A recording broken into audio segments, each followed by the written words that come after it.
Okay, so we're in the week of January 25th through 27th. So we're finishing up Chapter 2, Basic Chemistry. And we should hopefully be starting on Wednesday, Chapter 3, Cells and Tissues. You should have a Mastering A&P quiz on sometime this week over Chapter 2. We'll probably on Wednesday spend some time going over quiz 1. So I like to do a review so you kind of know how you did. Okay, so we'll do that on Wednesday. All right.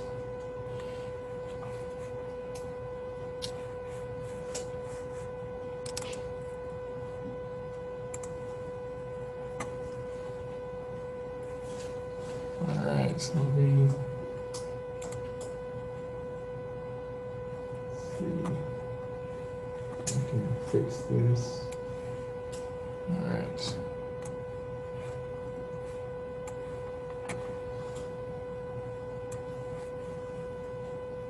All right, so parts of chemical reactions.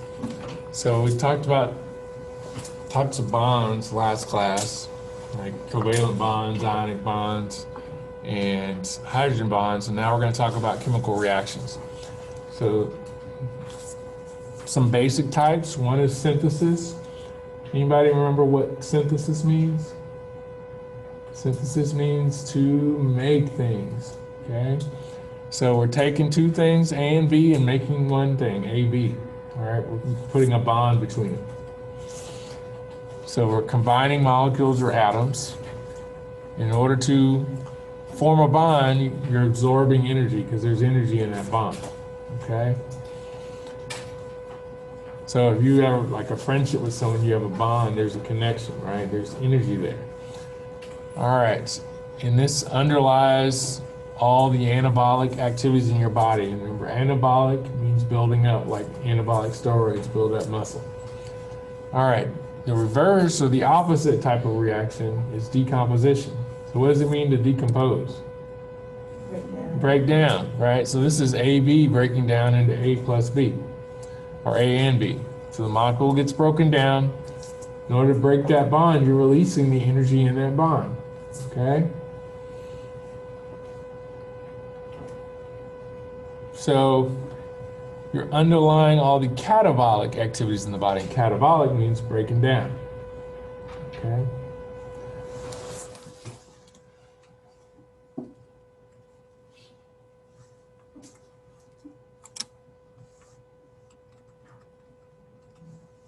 All right, so here's an example. So you get smaller particles and you form bonds between them. You get larger and more complex molecules. An example here, you have amino acid molecules. You connect them together with bonds, you make a protein. Okay, that's synthesis.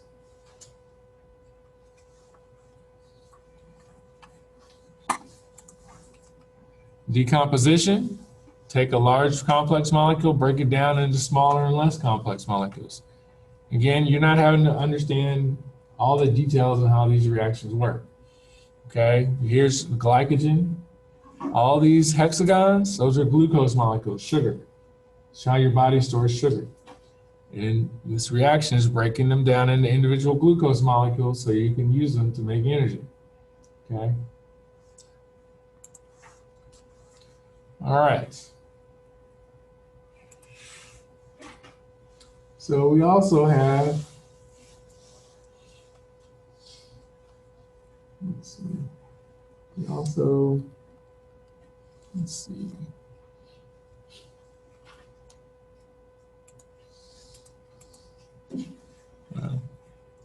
All right, so we also have exchange reactions.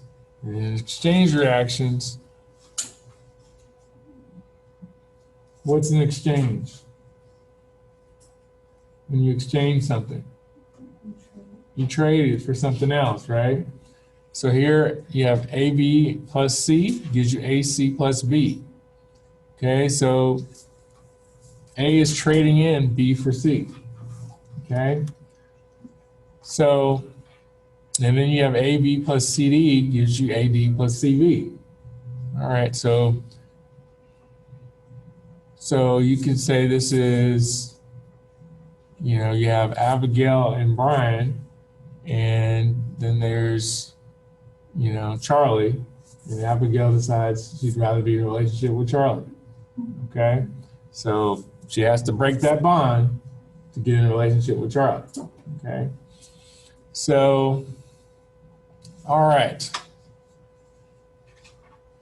And I'm trying to think of names that nobody is in the class. Okay? So I'm not trying to be funny or anything like that. So, all right. So then AB plus CD. All right. So, you know, in order for A to get with D, it's got to let D go, right? Same for D or C. If C wants to get with B, got to let D go, right?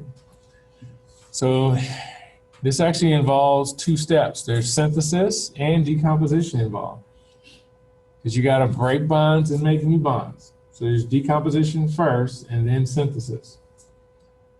And then you get a switch between molecule parts and different molecules are made. All right.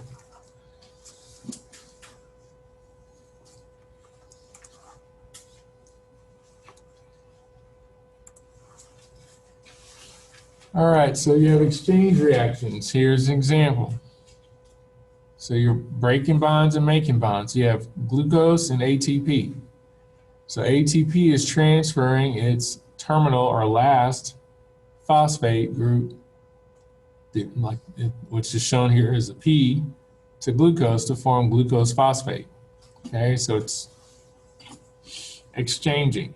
All right, so you're breaking a bond and making a bond. You're breaking a bond here in ATP. You're breaking this bond. Let's see. Yeah, so you're breaking this bond right here so that glucose can form a bond with the phosphate. And now you have ADP, two phosphates.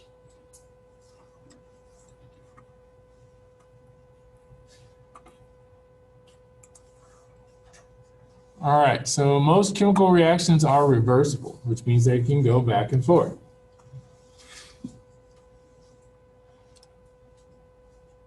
In reversibility, you know it's a reversible reaction if you see a double arrow.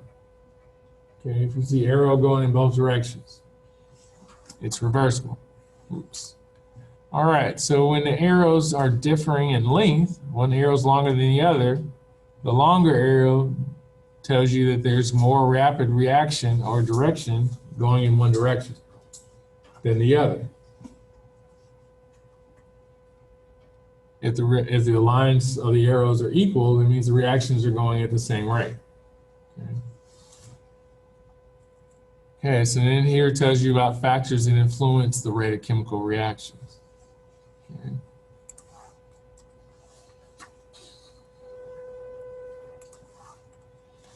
All right, so what are some of these factors that increase the rate of your chemical reactions? So temperature is one.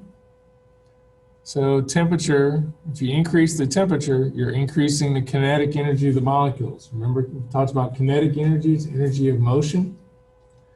More heat, more movement. Causes more collisions between molecules, more reactions.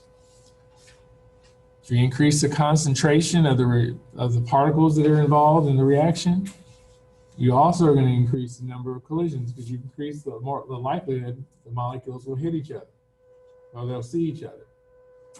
Right? So the more of them there are, the more likely they are to interact with each other.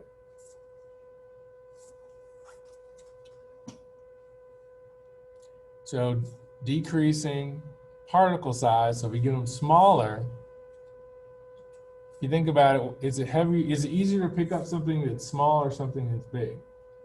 Small. So they're going to have, something that's small is going to have more kinetic energy. It's going to move faster, right? So if you're going to pick up something and run with it, would it be easier to run with a baseball or easier to run with a gallon of water?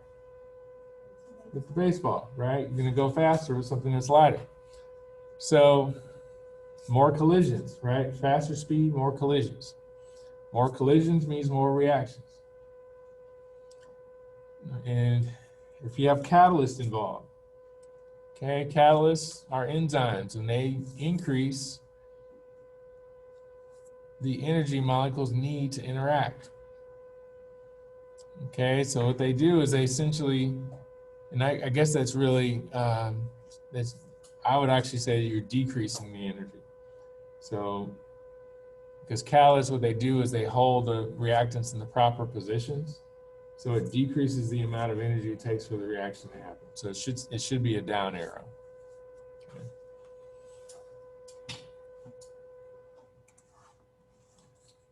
All right. Now to biochemistry. But before we do that, I want you to talk with your battle buddy. One battle buddy needs to explain your synthesis and decomposition reactions, and the other needs to explain exchange reactions. Okay, and you can do this at home if you're watching as well.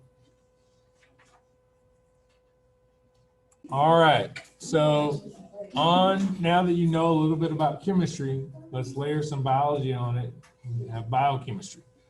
All right, so first thing we got to talk about are inorganic and organic compounds. Remember, compounds have different elements in it, right? So essentially, the way I would explain this is organic compounds have carbon in them, right? Inorganic compounds do not, okay? So organic compounds are typically large and they have lots of covalent bonds. Okay, remember we learned about those where there's sharing of electrons? And they have there are different kinds of organic compounds. You have things like carbohydrates, lipids, proteins, nucleic acids. Okay. A lot of those you get in your diet, right? So, but those are organic compounds. The inorganic compounds, on the other hand, are usually small, right? So the organic compounds are large, inorganic compounds are small and simple. And they include things like water, salts. And remember, when I say salt, it's not just table salt. We're talking about any collection of like an ionic bond, right? So, and some acids and some bases, all right?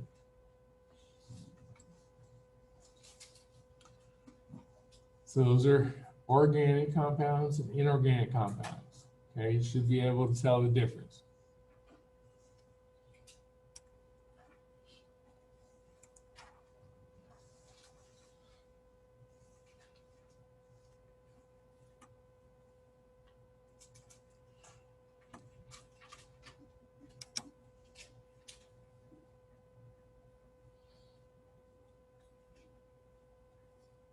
Again, you don't have to write down every single word. You know, this is all in your notes. So you all have this. All right. Okay, so let's start with some. All right, so we got some. Start with water. So water is an important inorganic compound. And it's the most abundant inorganic compound you have in your body. So you've got vital properties of water. Okay, these are really important properties of water. You have a high heat capacity. And what that means, it takes a lot of heat to raise the temperature of water 1 degree Celsius. Okay, and that's what a heat capacity is. Water's polar. Remember those hydrogen bonds? Remember we learned about those last week?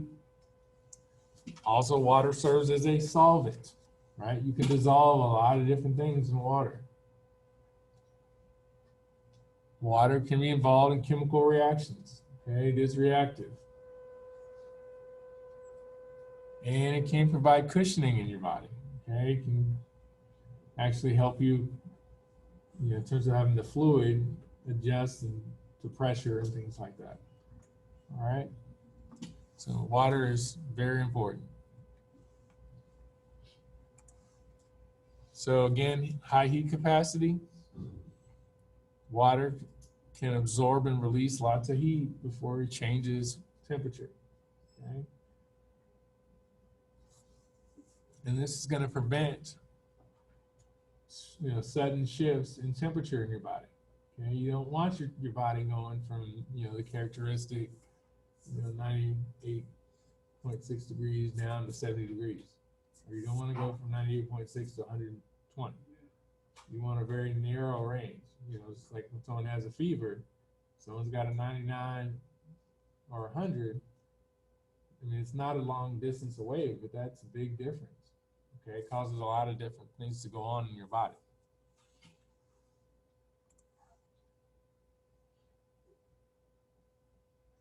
And so that's evidence of that heat capacity. Okay. All right. Again, water is a universal solvent. Universal meaning, works most of the time with most things. So solvents, what's a solvent? Well, a solvent is a liquid or a gas that you can dissolve things in. Okay, smaller amount of solutes. So solutes, what are those? Well, I'm glad you asked. Solutes are solids, liquids, and gases that you can dissolve or suspend inside a solvent. So you have some salt water. The salt is your solute. The water is your solvent, right? Okay, because the salt's dissolving in the water. So, sorry. Yeah, go ahead. Are you recording? I am, but I can pause it if you need me to. No. Okay. No, I'll just checking. Yeah, I was like, I should have answered. Yeah, that's all right. That's all right. So, so solutions are going to form if you have really small solutes, okay, that can mix. You get colloids if the solutes are kind of an intermediate or a large size, and you get kind of a translucent mixture where it's kind of hard to see through, okay?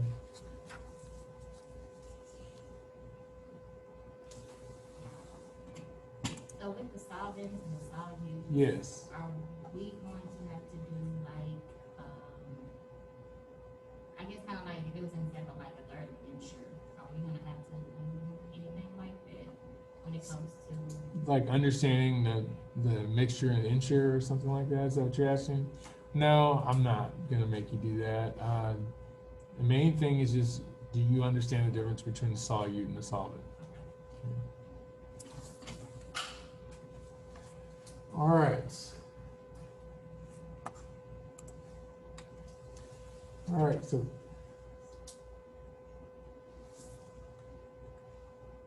chemical reactivity. So water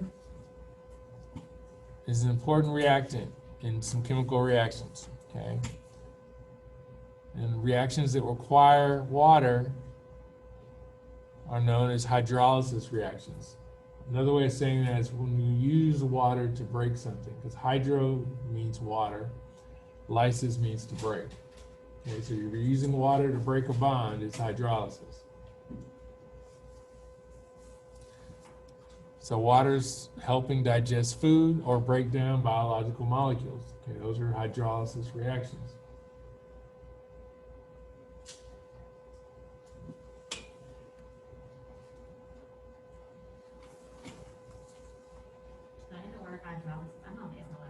That's okay. Hydro, of course, means water. What is the lysis means break. Yeah, so like when we get to organelles, you'll learn about lysosomes. And what do? They break stuff, okay? So you're gonna learn a lot of root words in this class, okay? So, and hopefully that helps you as you go through your programs. The more root words you know, the less memorization you gotta do. All right.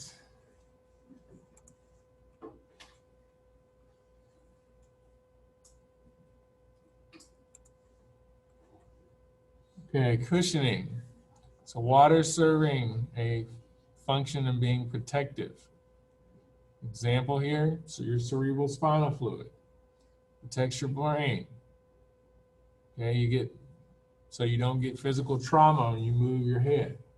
If you think about it in your head, every time, if you had no fluid, every time you moved your head, your brain would bump against your skull, right? You get amniotic fluid protecting the developing fetus. Okay, it's a cushion. I mean, I just think about all the roller coasters that I rode as a kid. If I had no fluid, I mean, that would just terribly damage my brain, right? So it's very important.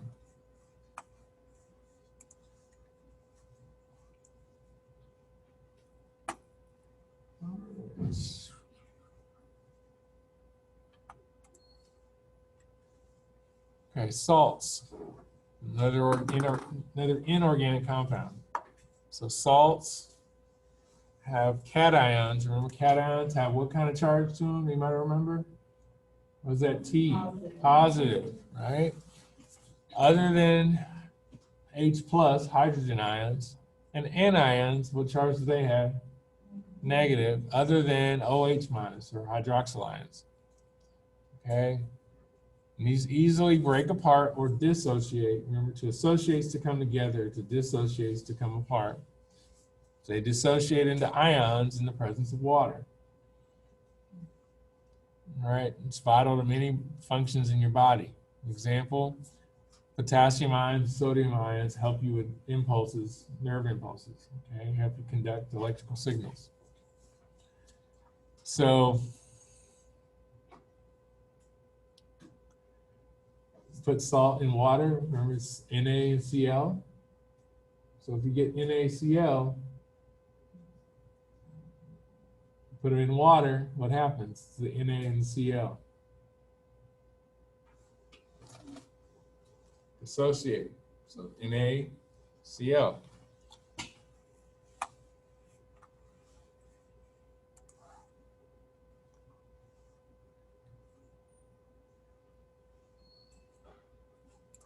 All right. So here's an example of what I just talked about. Okay, here's your salt. So you got your salt crystal and sodium ions and chloride ions. Over time, the sodium ions and chloride ions start to associate. Water molecules start forming these hydration spheres around them. Okay, and then you get the salt, all the ions mixed in, right? So it's no longer acute, right?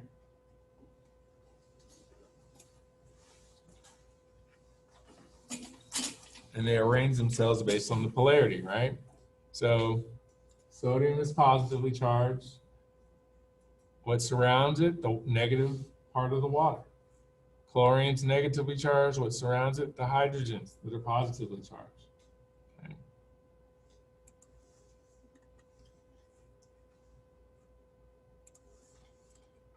Okay, salts are electrolytes.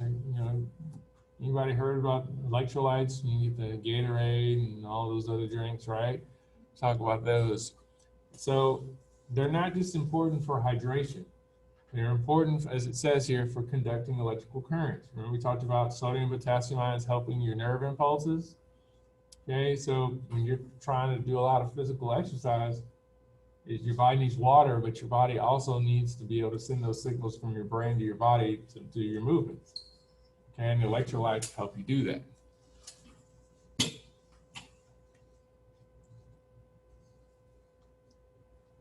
Okay. Okay, acids. So what are acids? What are they and what do they do? So acids are going to release H plus, hydrogen ions, okay, when you get dissolved in water. They give away their H plus. And we call them proton donors. What is a donor? What does it mean to donate? Give away. And they're giving away protons. Now, if you remember hydrogen, do you remember how many protons hydrogen had? Anybody remember for hydrogen? 1. Now, if it's H plus, that means it's an ion. So that means it's lost its an electron. So it's just a proton. H plus is just a proton. So acids are proton donors. Since hydrogen ions are, since like I said, a hydrogen nucleus. So here, this is a dissociation or decomposition reaction. HCl is breaking down into H plus and Cl minus. So here you have strong acids that ionize completely. So what does ionize here mean? Ionize means dissociate. So if you have a strong acid, it's all going to split apart. If it's a weak acid, they don't all split apart. Okay, some of it stays together. All right. You said ionize means what? Ionize means dissociate, come apart. So a very strong acid is going to come apart. All of it's going to come apart. And a weak acid, some will come apart, some will stay together, but a lot will stay together. I mean, I understand the example that you're giving. Sure. How do we know that either like plus or minus? Right. So that goes back to when we were trying to figure out, is it easier for it to, because remember we want to get to a full valence shell. Remember that when we talked about the electrons? And is it easier to give away electrons to get there or to gain electrons? So remember, hydrogen had one, basically has one electron, right? Now, when you have one, it's a wash because you could give one or take one. But for chlorine, it has 7 electrons in that outer shell, and it needs one. It's easier to gain one than lose 7. So if it gains one from hydrogen, chlorine's going to become negative because it gained an electron. Hydrogen's going to become positive because it gave an electron. It gave its negative charge away. Are we gonna go more into that or? No.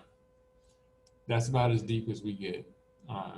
If we were, like I said, we were going to do a whole semester's worth of chemistry class or a year's worth of chemistry, we'd get a lot more detailed than that. I just want you to know the big picture, okay? If you want to be chemist, you take chemistry. You all want to work in the facility, right? Y'all want to be in healthcare. So you need to understand it generally, but if y'all want to know more about it, I'd be happy to give you more information later. But I'm just telling you for exam, that's as detailed as you'll need to know. So we're gonna have to write this out for the exam? No. I mean, really all you're going to have to do is to be able to tell if you do you know that an anion is negatively charged? Do you know that a cation is positively charged? Those are the kind of things you have to be able to do to answer the questions correctly. Okay, y'all will see once you take the test. I'm a big picture person. I'm not one of those people that's like, did you remember that random detail that was on page 247? That's not my style. So my goal is for you, when you get into your program or you get into your job, that you generally know what's going on when people are having conversations. You know enough to entertain the conversation and look like you know what's going on. I don't want you to be like, I don't know what they're talking about, but I don't want you to necessarily feel like I've got to understand this at the same level as a medical student. You don't. So you need to know enough to do well at your job. And if you can pass the license exam in your field, I'm good. That's what I want you to be able to do. So, all right. So, okay, so let's get into bases. We just covered acids. So, bases are going to release hydroxyl ions. So just like acids will release H plus, bases will release OH minus. And remember, H plus and OH minus come together to make water, right? So if a base is put in water, it's going to release OH minus. Can you change the slide? I sure can. Sorry, I'm having, because of the two screens, I'm having to maintain this on two screens. And so, all right. So yeah, bases are going to release their hydroxyl ions. And that happens when they get dissolved in water. So they're going to dissociate. And they are proton acceptors.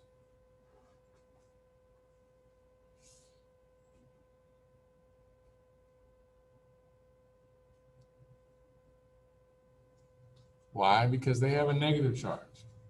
So they're going to take up that positive charge. So they'll take on the protons of that. So this OH minus is going to look for any H plus in the water. Strong bases dissociate completely, going after every hydrogen ion they can find. Okay? A weak base won't dissociate completely. Okay?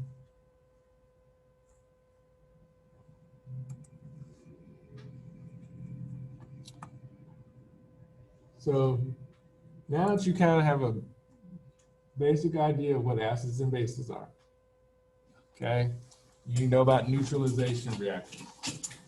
So in neutralization reactions, these are exchange reactions. Remember we learned about exchange before? Remember Abigail, Brian, and Charlie, right? So here you have acids and bases reacting, and they're going to form water and salt. Okay, so NaOH, what is this? What type of, is this an acid or a base?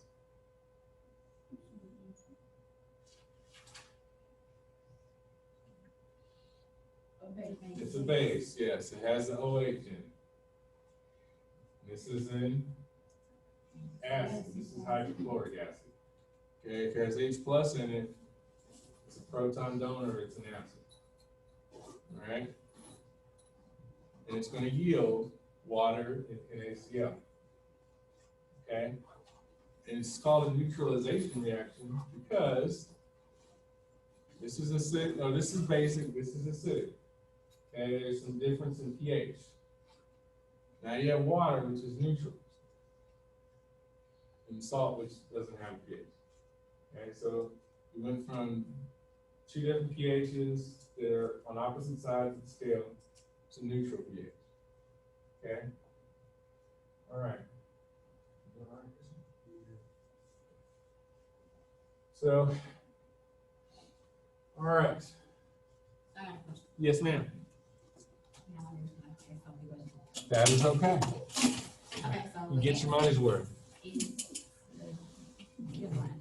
Acids, the word we use is ionized. So what would be the words that we would use for a base? It also ionizes. So it's still- Yes, it's because ionize just means separate. It means dissociate. So both of them can separate. It's just what they do when they separate.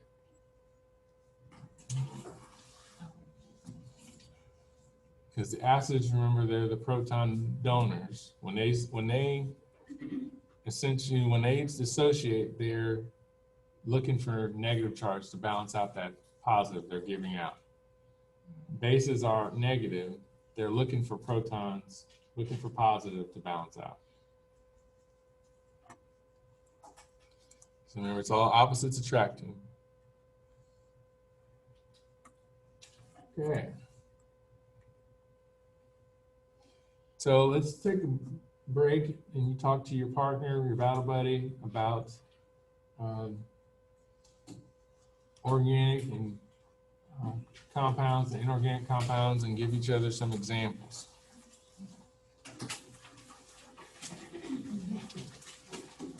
You can do this at home as well. Okay, so pH. Now we covered acids and bases, we can talk about pH. So pH just basically tells you your, relatively speaking, what's the concentration of hydrogen ions, okay? It's all about hydrogen ions here. So based on the number of protons you have in that solution, H plus, and we typically express this in terms of moles per liter, and moles is basically a term in chemistry about how many. I'm not going to spend a whole lot of time on that. Don't worry too much about it. And it's a logarithmic scale. So every time you change the pH scale by one number, the concentration actually changed by 10. Okay, by a factor of 10. We have pH balance, right? Like, you know, I know we do, but like, we have Yeah, a lot more. our pH is about 7.4. pH neutral is technically 7, so we're just above. So we're slightly basic by nature, but what our bodies, well, like we just learned about acids and bases, and we're going to talk about how the acids and bases in your body keep your pH around 7.4. And it keeps all the risk of infections, right? You are, yes. Not just risk of infections, but risk of damaging lining of tissues, things like that. All right, so 7 is neutral. All right, so let me show you on yours. So pH of 7 is neutral.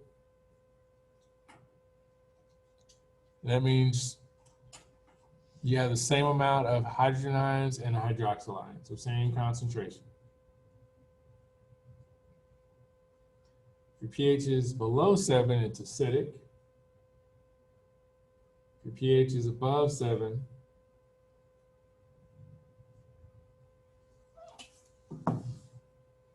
it's basic. So low numbers are acids, high numbers are bases. Can you say it with me? Low numbers are acids, high numbers are bases. Okay.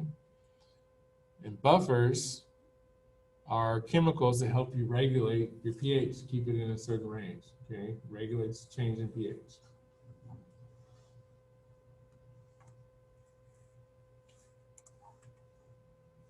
Okay.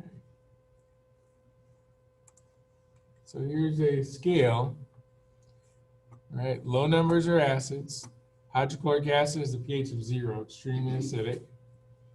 Lemon juice, pH of 2. Wine is a pH of basically 2.5 to 3.5. Black coffee, slightly acidic, pH of 5. Milk, slightly acidic, around 6 to 6.6. Okay. Blood's pH is 7.4. Okay. Egg whites, pH of 8, so slightly basic.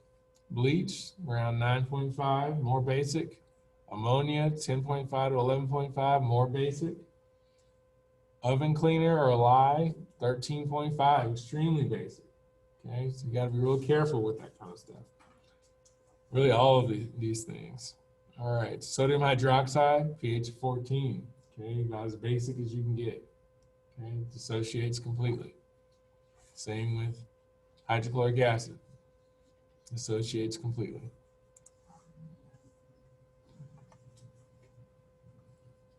All right.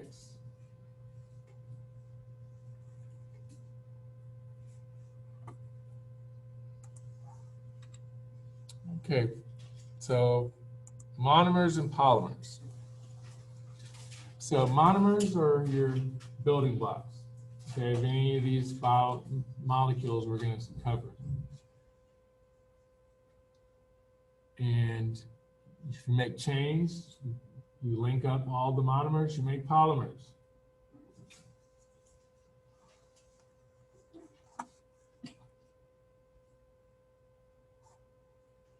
So many of your biological molecules are polymers, like your carbohydrates and your proteins. Okay.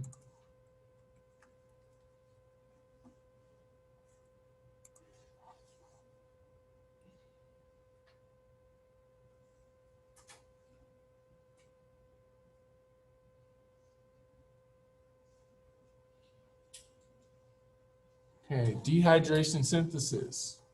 Okay, another kind of chemical reaction. What does dehydration mean? You lack water, you're losing water. What do we say synthesis meant? make, right, or build. So here you're combining, as you said, monomers to form polymers. And in the process, you're getting rid or removing water. So here you have a hydrogen ion that's removed from one monomer. Then you have a hydroxyl group that's going to be removed from the other monomer that it's joining with.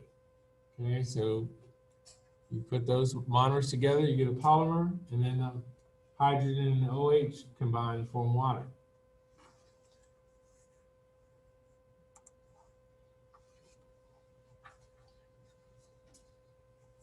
All right, so that's words. Let's look at it as a picture. So here you got two monomers. Okay, they have these hydroxyl groups on them. So you combine, you form a bond. Monomers get linked by a covalent bond, you get a polymer. And then you're losing the H and OH to form water. Okay, it's dehydration synthesis because you dehydrated, you lost water, and you synthesized something. Okay. So, and keep in mind, like I'm showing you these as blocks for a reason. I'm not generally going to ask you to know a whole lot of chemical structure. You will know a little bit.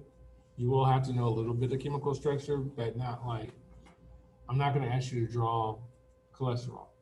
But I will ask you, do you know the difference between something that's a carbohydrate or a lipid or a fat in general? Like just the general basic structure, not the individual bonds and where they're located, okay? So just really look at them as blocks being put together or separated. Okay, so hydrolysis, remember hydro is water, lysis is breaking, so we're breaking the polymers into the monomers. And you're adding water, right? You're using water to break down, so you're adding water. And then you're releasing the monomers, right?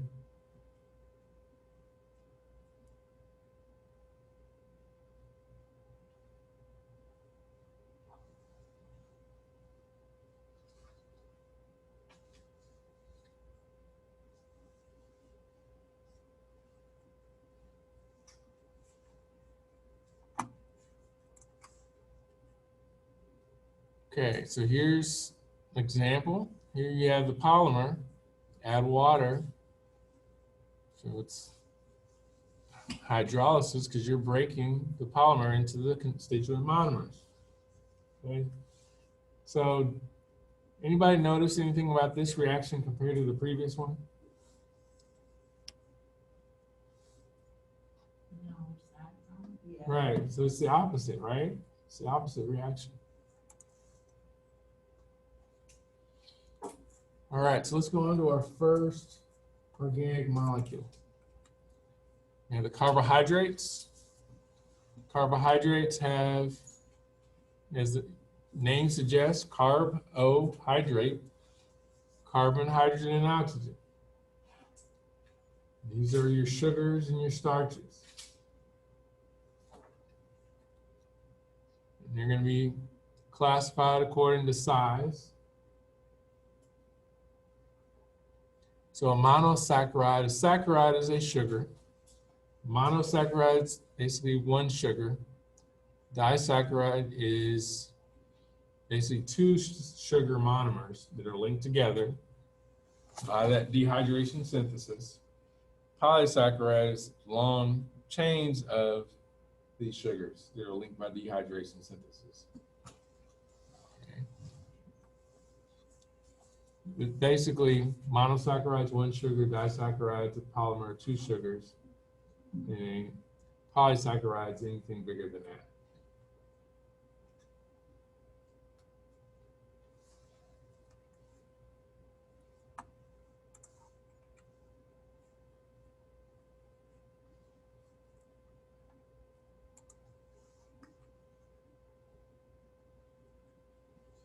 Okay, so the monosaccharides, again, these are simple sugars.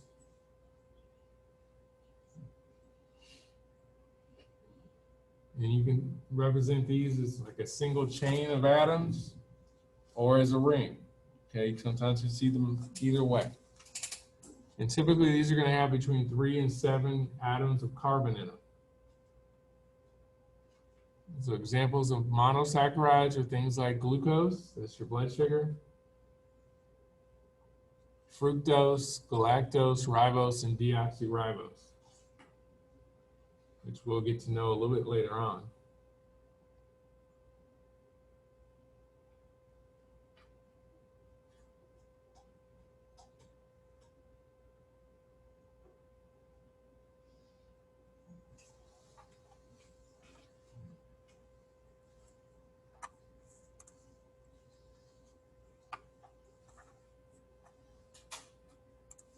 All right, so here's a simple sugar, a monosaccharide, okay, in the ring form. And here they basically draw lines. So any of these in here, these are all carbon atoms. They just didn't put the C's, and all of these up here, these points are hydrogens, okay? They don't sometimes write them out because it gets messy. All right.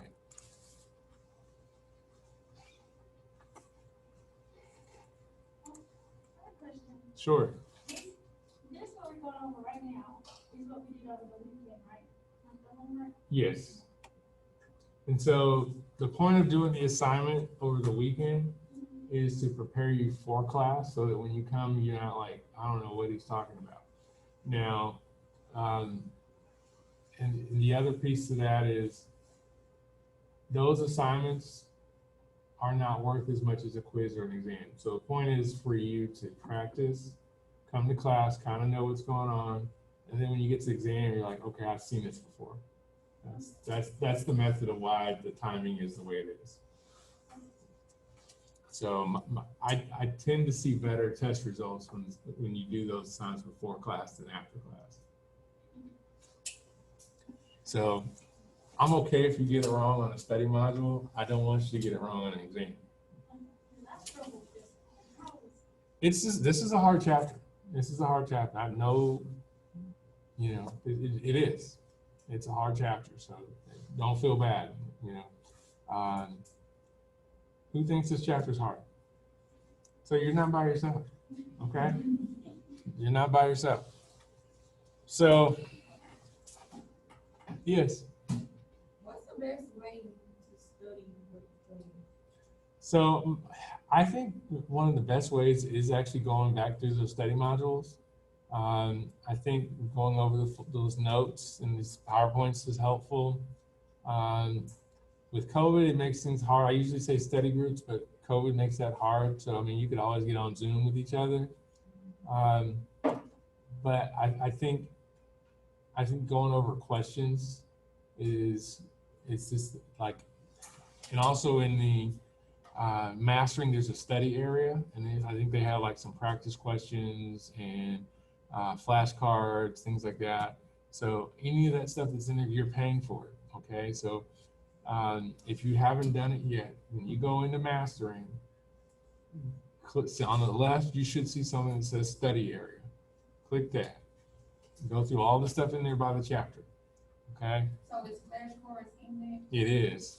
And also look at the e-text. Now the links in Canvas, some of them you have to go in and activate your mastering session first. And if they don't work, go straight to mastering and look at your e-text that way.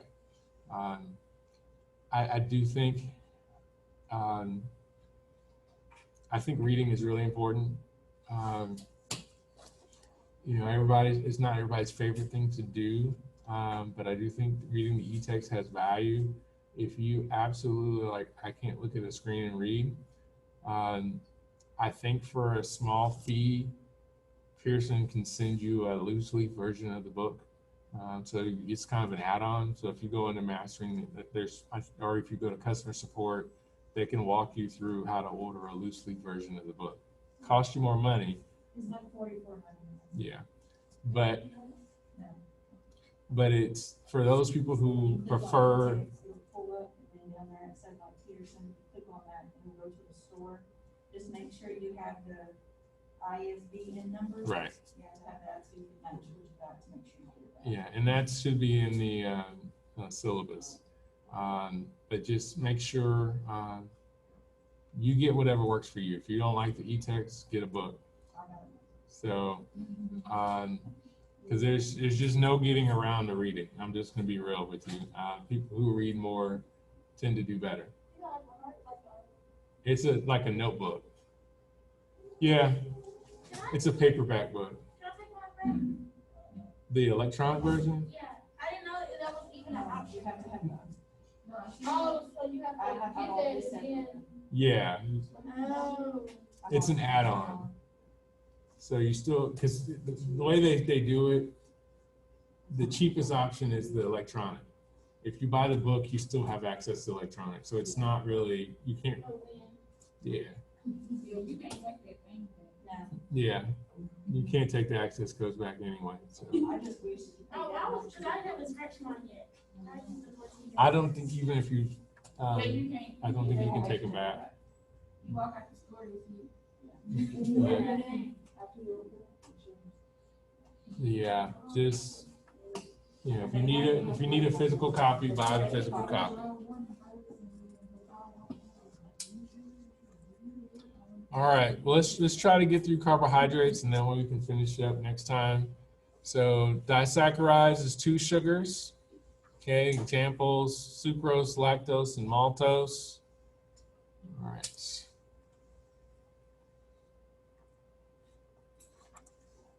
Here's your example. Two sugars linked by a covalent bond. Okay.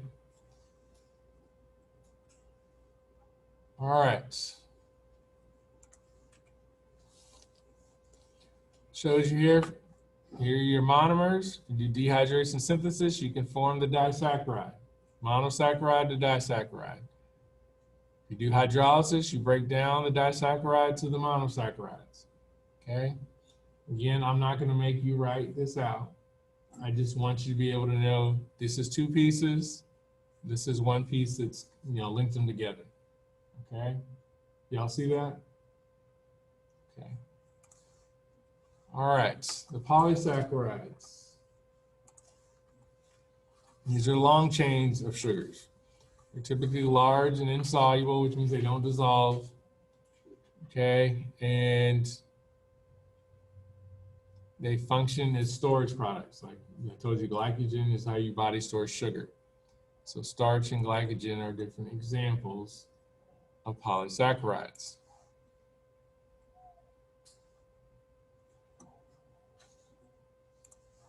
All right, so here's starch. Now, again, I'm not going to make you memorize this. What you need to be able to see is you see a bunch of hexagons, right? Y'all see the hexagons? Yes or no? Yes. Okay, so there's a bunch of sugars linked up together. So it's a polysaccharide. All right. So we'll cover lipids next time. So let's go ahead and do our exit tickets. Get those done.